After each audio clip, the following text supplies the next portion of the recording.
shrimpy, bacony, saucy, cheesy, and yeah, a little corny. Today we're plating up low country or high country, depending on how you look at it, shrimp and grits.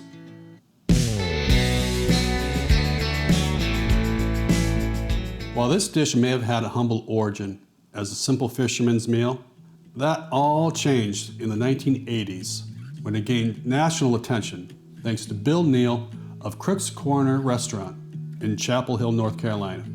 Credit also has to be given to the New York Times food critic Craig Claiborne for much of this national exposure. Prior to his articles, most of the world knew nothing about Southern cooking and had never heard of shrimp and grits. Shrimp and grits went from a regional dish to a national craze. Sadly, both Bill and the restaurant are no longer with us today.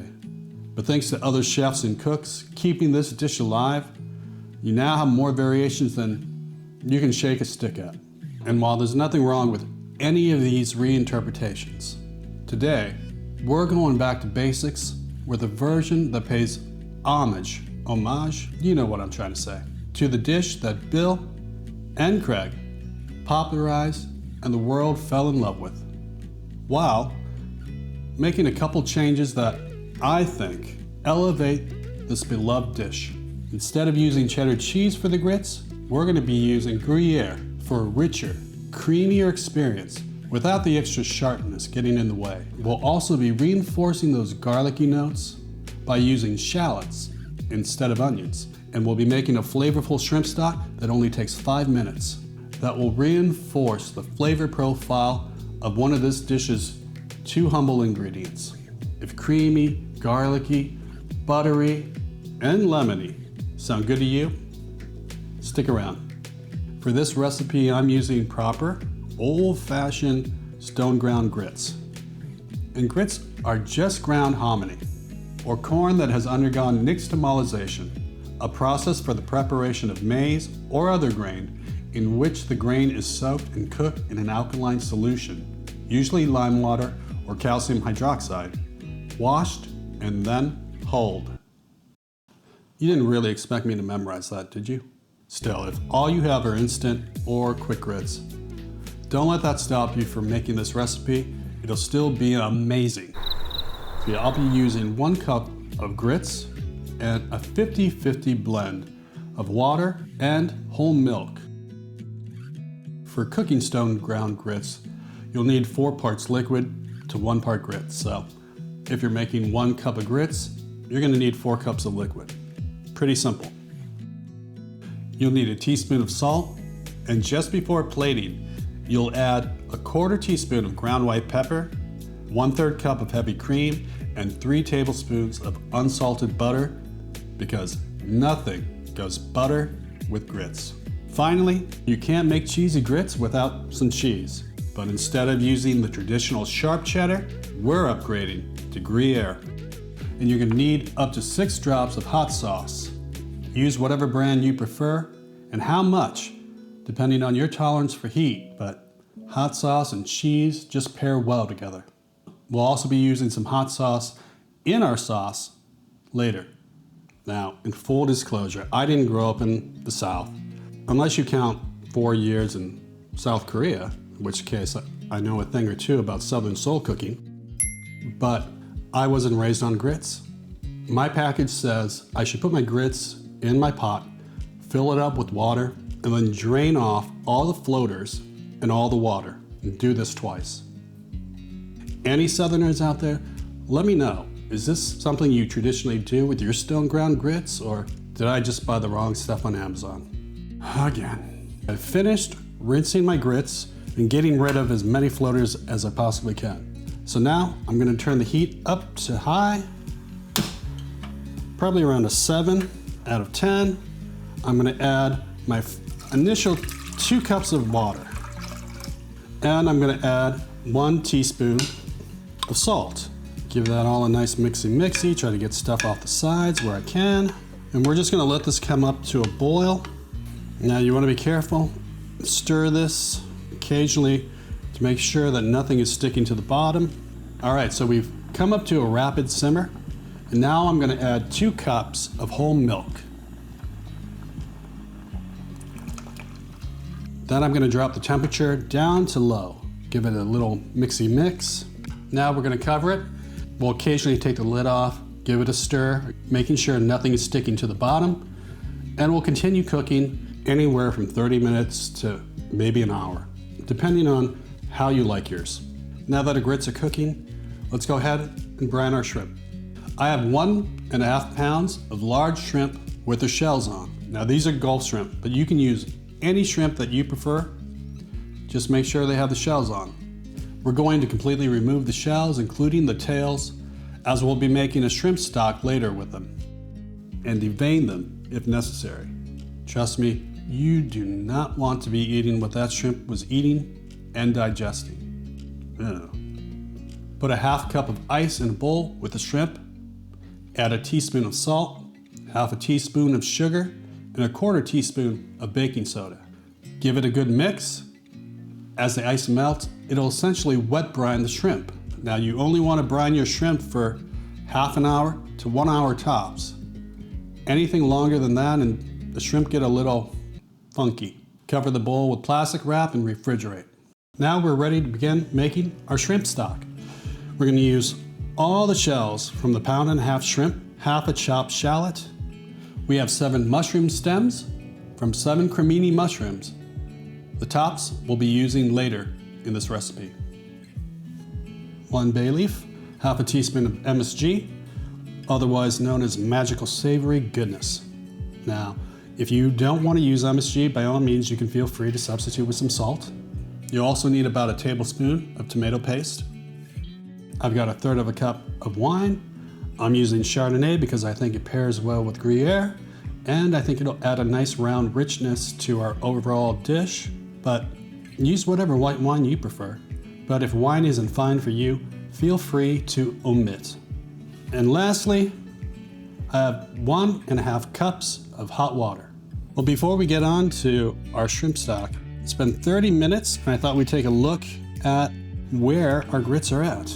Everybody should do the chefy chef thing. It tastes good. I think the texture just needs to be a little more tender. I'm gonna go and put it back on the stove, let it cook for a little while longer, and we'll get cracking on that shrimp stock. I've got a 2-quart saucepan.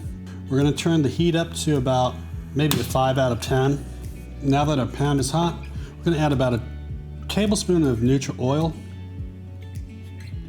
Now we're gonna go in with all of our shrimp shells. You can hear that sizzle. It's always a good sign.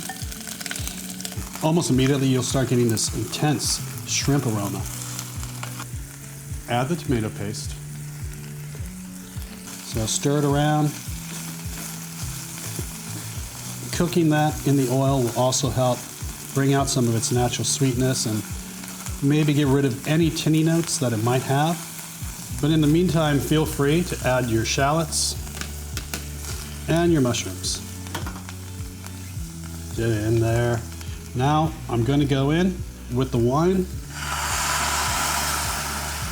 and give that at least a minute or two to deglaze the bottom as well as burn off any of its alcohol. You can actually go ahead and throw in your bay leaf as well. It's probably been about a good 2 minutes. I'm not smelling any more of the alcohol. So now we can move on to adding our 1.5 cups of water. Turn the heat up to high. Go ahead and add your MSG in as well. Now that it's boiling, we're going to turn the heat down to low and we'll let that simmer for, again, 5 minutes. And then we'll get on to making the rest of this dish. My shrimp were brining in the refrigerator for about 15 minutes. What I did was I filled up the entire bowl with water and then drained it out in my sink. And now I'm just going to remove the shrimp, put them on some paper towels and pat them dry so we can get on to the next step. Now we're ready to cook the rest of this dish. And for that, aside from the shrimp, you're going to need about 5 slices of thick cut bacon cut into about 1 inch. Now that comes out to roughly 7, almost 8 ounces. We have some mushrooms. We used the stems in our stock, but the 7 caps I've simply quartered. We're going to need about half a shallot, finely diced, 4 scallions, the white parts and the green parts separated. About a tablespoon of garlic, 2 tablespoons of all-purpose flour to help thicken our sauce. We have a lemon to add some brightness, and we have some butter. Did I hear somebody ask, how many tablespoons? 2 or 3. Into a cold 10.5-inch skillet, I'm just gonna put the bacon. Spread it out, and then I'm gonna turn the heat up to about a medium-low while you get in there. So I'm gonna let this go for about 5-10 minutes while I go check on my grits, because they have a tendency to stick to the bottom if you don't give them enough attention. Needy little things. As the bacon starts to crisp, just take those pieces out so they don't burn, and constantly keep flipping, checking your pieces. As you can see, all of our bacon is crisped up, rendered out nicely. So take it out, save it for later. Now we're just gonna put all our shrimp in. Now cook the shrimp in batches. Don't overcrowd the pan or they'll steam rather than saute. You only wanna cook your shrimp about a minute per side, as they'll finish cooking in the sauce. After a minute, give them a flip, and let them go for another minute. Minute's up, get them out of the pool. We'll turn the heat up to about a 4, and then go in with your mushrooms. Even though we had a nice amount of bacon fat that reduced, you can see the shrimp and the mushrooms, especially the mushrooms, have soaked up all of that fat. Feel free to use a pat of butter or some oil to add some fat if the pan is starting to look dry. Add some salt to season the mushrooms and to draw out some of their moisture. Now I'm gonna add in my green onions. Mix those around. And you can see we're getting quite a bit of color on the bottom. It's not burnt, but we're getting awfully close. What you can do is just take a little bit of water and then scrape up the brown bits from the bottom to prevent burning. Now we can go in with our shallots. Give that a nice mix. These won't take long, maybe about a minute. We just want them to get soft. We're not looking for any color. Now, I'm just gonna add a little bit of my flour, maybe half of it, so a tablespoon. And when I see there are no more dry bits and that most of the oil has also been sucked up by the flour, I know we're pretty good. Just give this about a minute, maybe 2 minutes to cook out the rawness of the flour. And I turned down my heat, I'm probably a 3 out of a 10. Let me take that back. I'm always a 10 out of 10. I'm just gonna throw in my garlic real quick. It doesn't take long for that garlic to cook. Once you smell garlic, that's pretty much a good sign that it's done. I've got a strainer that I'm gonna use with my shrimp stock. Dump everything into my strainer, and I'm gonna stir this around. I'm just gonna squeeze all these shells and mushrooms and shallots from our shrimp stock and extract as much flavor as I possibly can. So our stock has come up to a nice simmer. I've turned down the heat, but give it a taste. Very nice. It needs a little bit of salt, a little pepper. Now the sauce is done. I'm turning the heat off, and I'm just gonna add my shrimp back in. They still need to cook a bit. Now I'm going to add the juice of half a lemon to start. We're gonna take a little bit of that butter and slowly add it into our sauce, which will give it a nice shine, and again, a little extra richness. Now that that's mixed in, I'm going in with the final tablespoon. After you've folded all this butter in, you may still want to add more lemon juice. Give it one more check for final seasoning. Oh, that's nice. I am going to add just a little bit more lemon. The acidity, that brightness is going to be really welcome to help cut through all of that richness. Let's throw in half our bacon. We'll reserve the rest for garnish. Finally, add some hot sauce. Use as much or as little as you like. All right, now I can put this off. All right, so our grits have just been chilling out on the back burner. Added just a little splash of milk to loosen them back up. Right now is where you want to look at the consistency and see if this is how you like your grits, or if you like them looser, or if you like them even a little firmer. Now's your time to make some adjustments. I'm just gonna add a touch bit more milk. Just a kiss. Once you add the cheese, it's gonna firm up as well. It's time to finish these grits.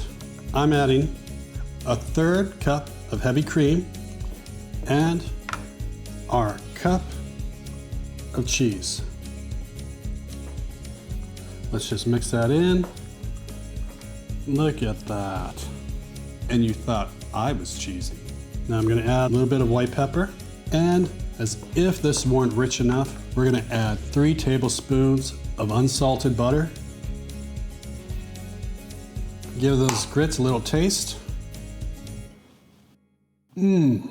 That's fantastic. I think it's that time.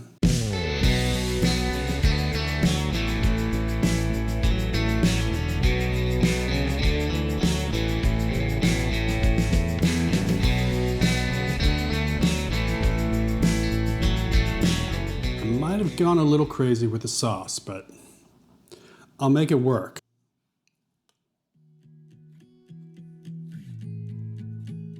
What more can I say that I haven't already? The grits are creamy and cheesy and rich. The shrimp are plump and juicy and not overcooked.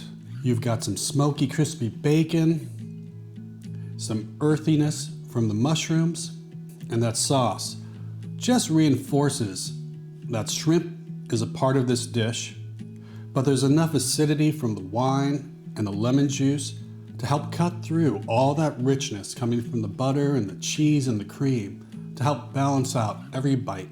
Ultimately, this is still just a simple dish of shrimp and grits, and I hope you give it a try. If you made it this far in the video, thank you. As always, I hope you liked the video, and more importantly, I hope you like the recipe. I appreciate you giving this video a like, subscribing, and hitting that bell notification. Until next time, eat well and be well. And here's to many more memorable food adventures ahead of you. I may have gone a little heavy on that sauce, but I ain't mad at that.